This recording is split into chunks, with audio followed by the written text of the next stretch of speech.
Hi cutie, Grace here. Today I'm going to draw a plastic bag, so let's get started.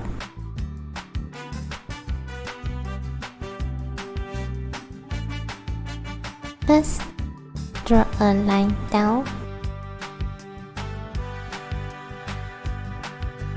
to the right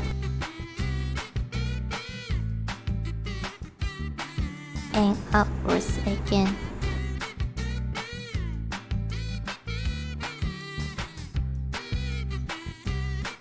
Now just following with me, draw the line down and to the left and upwards, left again. Now draw two round big eyes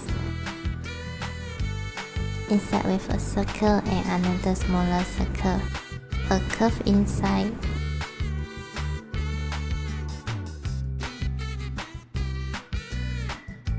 With 3 lines.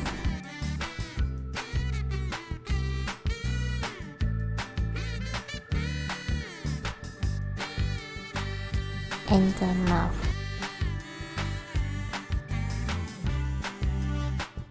Draw a curve here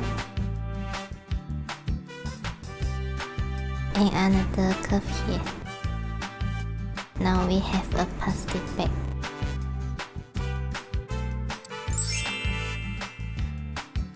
I really hope I made it fun and easy for you to following with me and inspire you to draw it too. Thank you so much for watching. If you love it, please make sure to subscribe and turn on the notification bell so you won't miss any new videos. See you later.